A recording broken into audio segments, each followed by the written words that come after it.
വനഗവേഷകൻ doctor Sajeev T V കൂടി ഒപ്പം ചേരുന്നുണ്ട്. ഡോക്ടർ സജീവ് ടി വി, ഈ പരിസ്ഥിതിയെ ഇത്രമേൽ സ്നേഹിച്ച മറ്റൊരാളുണ്ടോ എന്ന് ചോദിച്ചാൽ ഉത്തരം ഇല്ല എന്ന് തന്നെയായിരിക്കും. കാരണം പരിസ്ഥിതിയെ ചേർത്ത് പിടിക്കുക മാത്രമായിരുന്നില്ല, പരിസ്ഥിതിയിൽ സംഭവിക്കാനിരിക്കുന്നത് ഒരു നിയോഗമെന്ന പോലെ ചൂണ്ടിക്കാട്ടുക കൂടിയായിരുന്നു മാധവ് ഗാഡ്ഗിൽ. എങ്ങനെ അനുസ്മരിക്കുന്നു? വളരെ വേദനയോട് കൂടിയിട്ടാണ് ഇന്ന് രാവിലെ ഈ വാർത്ത കേൾക്കുന്നത്. തിരിഞ്ഞു നോക്കുമ്പോൾ അദ്ദേഹം വളരെ കൃത്യമായിട്ട് ഒരു ശാസ്ത്രങ്ങൾ എടുക്കേണ്ട നിലപാടുകൾ എടുക്കുന്ന മനുഷ്യനാണ്. അദ്ദേഹം ബേസിക്കലി ഒരു സയന്റിസ്റ്റ് ആയിരുന്നു. അതുകൊണ്ട് തന്നെ അദ്ദേഹത്തിന്റെ നിലപാടുകളെല്ലാം തന്നെ പാറ പോലെ ഉറച്ചിട്ടുള്ള ദത്തങ്ങളുടെ മേലെ ഡാറ്റ കളക്ട് ചെയ്ത് ഡാറ്റയും അത് അനലൈസ് ചെയ്ത് കിട്ടുന്ന, ഇന്റർപ്രറ്റ് ചെയ്ത് കിട്ടുന്ന ഇൻഫർമേഷന്റെയും അടിത്തറയിലാണ് അദ്ദേഹത്തിന്റെ നിലപാടുകൾ കെട്ടിപ്പൊക്കിയിരുന്നത്.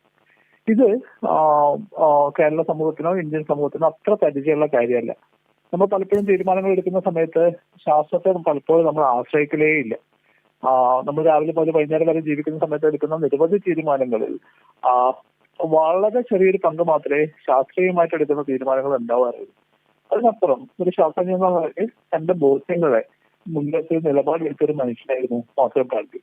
അദ്ദേഹത്തെ സംബന്ധിച്ചിട്ട് അദ്ദേഹം ഉന്നയിച്ച ചില പ്രധാനപ്പെട്ട ചോദ്യങ്ങളുണ്ടായിരുന്നു. ഒന്ന്, എങ്ങനെയാണ് വികസനം എന്ന ഒരു വലിയൊരു പ്രോസസ് നടക്കുന്ന സമയത്ത് കുറച്ച് മനുഷ്യരെ ഒഴിവായി പോകുന്നത് എന്തുകൊണ്ടാണ്? വടക്കൻ സംസ്ഥാനങ്ങളിലൊക്കെ വലിയ വൈദ്യുതി ഉത്പാദന കേന്ദ്രങ്ങളുണ്ട്, തെർമൽ പവർ പ്ലാന്റ്സ് ഉണ്ട്. അതിനുവേണ്ടി കുടിയിറക്കപ്പെട്ട മനുഷ്യരുണ്ട്.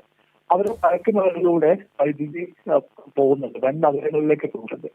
ആ ഗ്രാമങ്ങളിൽ അവർ കുടിയിറക്കപ്പെട്ട ആളുകൾ ജീവിക്കുന്ന സ്ഥലത്ത് വൈദ്യുതി എത്തിയിട്ടേയില്ല. എന്തുകൊണ്ടാണ് അങ്ങനെ സംഭവിക്കുന്നത്? ഇത് അദ്ദേഹത്തെ സംബന്ധിച്ച് വളരെ പ്രധാനപ്പെട്ട ഒരു ചോദ്യമായിരുന്നു.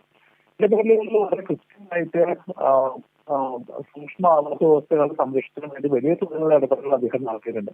ഇന്നിപ്പോ കേരളത്തിലെ എല്ലാ പഞ്ചായത്തുകളിലും നിലവിലുള്ള ബയോഡൈവേഴ്സിറ്റി മോണിറ്ററിംഗ് കമ്മിറ്റികൾ തയ്യാറാക്കുന്ന പീപ്പിൾസ് ബയോഡൈവേഴ്സിറ്റി രജിസ്റ്റർ എങ്ങനെയാണ് തയ്യാറാക്കേണ്ടത്, രൂപരേഖ തയ്യാറാക്കുന്നതിനൊക്കെ നിർണായകമായിട്ട് പങ്കുവഹിച്ച ആളാണ് അദ്ദേഹം.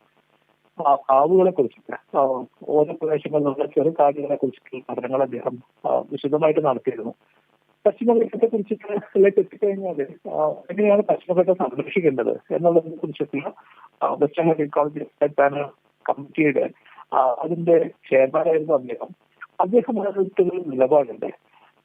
അത് ഈ പശ്ചിമഘട്ടം എന്താണ്, എവിടെ പോലെ തുടങ്ങുന്നത്, അതിന്റെ ഉയരം എവിടെ നിന്നാണ് അളക്കുന്നത് എന്നുള്ള പ്രാഥമികമായിട്ടുള്ള കാര്യങ്ങൾ മുതൽ തുടങ്ങി അതിനെ വളരെ വ്യത്യസ്ത സോണുകളായി തിരിച്ചുകൊണ്ട് ഇക്കോളജിക്കൽ സെൻസിറ്റീവ് സോൺ 1, 2, 3 എന്നുള്ളതൊക്കെ ക്ലാസിഫൈ ചെയ്തുകൊണ്ട് നിങ്ങൾക്ക് ഏത് പ്രവർത്തനം നടത്താം, പക്ഷെ എവിടെ നടത്തണം എന്നുള്ളത് നിർണായകമാണ് എന്നുള്ള കൃത്യമായ ശാസ്ത്രീയമായ നിലപാടെടുക്കുകയും അതനുസരിച്ചിട്ട് പദ്ധതി ആവിഷ്കരിക്കുകയും ചെയ്ത കമ്മിറ്റിയുടെ ചെയർമാനായിരുന്നു അദ്ദേഹം. അദ്ദേഹത്തെ മനസ്സിലാക്കാനായിട്ട് കുറച്ച് ബുദ്ധിമുട്ടുണ്ട്. കേരളത്തെ സംബന്ധിച്ച് ആദ്യകാലത്ത് രാജ്യങ്ങൾ വളരെ പ്രധാനപ്പെട്ട മനുഷ്യനായിരുന്നു. അതിനുശേഷം അദ്ദേഹം ചില നിലപാടുകൾ, ഉദാഹരണത്തിന് പന്നികളെ, കാട്ടുപന്നികളെ വേട്ടയാടി കൊന്നു കഴിഞ്ഞാല് ആ മാംസം മനുഷ്യ ഭക്ഷിക്കാനായിട്ട് ഉപയോഗിക്കണം, അത് മണ്ണിൽ കുഴിച്ചിടരുത് എന്ന് അദ്ദേഹം പറയുമ്പോൾ ഇത് പരിസ്ഥിതി മൗലികവാദികൾക്ക് പോലും അത് ഉപയോഗിക്കുന്നില്ല, അത് മനസ്സിലാവുന്നില്ല. ഇത് വളരെ കൃത്യമായിട്ടുള്ള ശാസ്ത്രീയമായിട്ടുള്ള നിലപാടായിരുന്നു. അദ്ദേഹം പറഞ്ഞൊരു കാര്യം, നിയമങ്ങള് മുന്നോട്ട് പരിസ്ഥിതിയെ മനുഷ്യനെ സംരക്ഷിച്ച് മുന്നോട്ട് കൊണ്ടുപോകാൻ വേണ്ടിയിട്ടുള്ളതായിരിക്കണം, അതല്ലാതെ അവരെ ദ്രോഹിക്കാനാവരുത്. വലിയ തോതിലുള്ള നിയന്ത്രണങ്ങൾ വരുന്ന സമയത്ത് പശുക്കളുടെ പഠന റിപ്പോർട്ട് അദ്ദേഹം പറയുന്നൊരു കാര്യം, ഇത് വളരെ പ്രധാനപ്പെട്ട വളരെ നിർണായകമായിട്ടുള്ള വളരെ കടുപ്പമുള്ള നിയമങ്ങൾ നടപ്പിലാക്കുന്ന സമയത്ത് ആ നിയമങ്ങൾ മൂലം ബുദ്ധിമുട്ടിലാവുന്നത് പാവപ്പെട്ടവരാണ്, പാവപ്പെട്ട മനുഷ്യരാണ് ബുദ്ധിമുട്ട് അനുഭവിക്കുക. പണമുള്ളവർ ആ നിയമത്തെ മറികടന്ന് പോകും. ഇത് അദ്ദേഹത്തിന്റെ വളരെ പ്രധാനപ്പെട്ട ധാരാളം ഉദാഹരണങ്ങൾ വെച്ചുകൊണ്ട് അദ്ദേഹം പറയുന്നുണ്ട്. അതുപോലെ വനംവകുപ്പിനെ കുറിച്ചിട്ട്, വനംവകുപ്പിന്റെ ഇടപെടലുകളിൽ മാറ്റം വരുന്നതായിട്ടുണ്ട് എന്നുള്ള അദ്ദേഹം കൃത്യമായി പറഞ്ഞുകൊണ്ടിരുന്നു.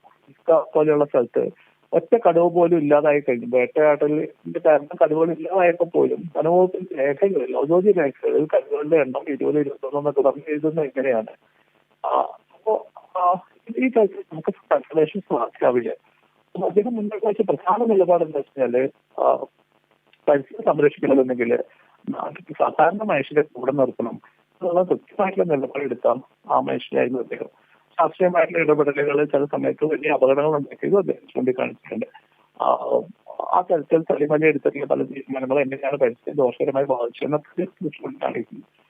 ആ നാട്ടിൽ നോക്കുമ്പോൾ അടിപൊളി ശാസ്ത്രജ്ഞനായ ഒരു മനുഷ്യൻ ശാസ്ത്രീയ വിവരങ്ങളെ അടിസ്ഥാനപ്പെടുത്തി നിലപാടുകൾ കൈക്കൊണ്ട ഒരു മനുഷ്യൻ എന്നുള്ള നിലയ്ക്കാണ് അദ്ദേഹം ജീവിച്ചു തീർത്തത്.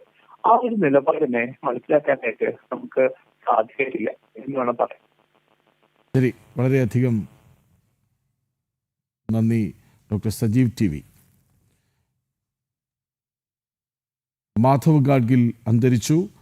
പശ്ചിമഘട്ടത്തിൻ്റെ പ്രാധാന്യം മലയാളിക്ക് പലവട്ടം ചൂണ്ടിക്കാട്ടിയ മഹാനായ പരിസ്ഥിതി ശാസ്ത്രജ്ഞനാണ് വിടവാങ്ങുന്നത്. ഒരുപക്ഷെ ഇനിയെങ്കിലും മാധവ് ഗാഡ്ഗിലിനെ വിമർശിച്ചവർ അദ്ദേഹത്തെ അറിയാൻ ശ്രമിക്കണം, അദ്ദേഹത്തെ വായിച്ചു നോക്കണം. കാരണം അദ്ദേഹം ദീർഘവീക്ഷണമുള്ള, കൃത്യതയോടെ പരിസ്ഥിതി എന്തെന്ന് ജനങ്ങളെ ബോധ്യപ്പെടുത്താൻ ശ്രമിച്ചുകൊണ്ടേയിരുന്ന നിലപാടുള്ള ഒരു മനുഷ്യനായിരുന്നു.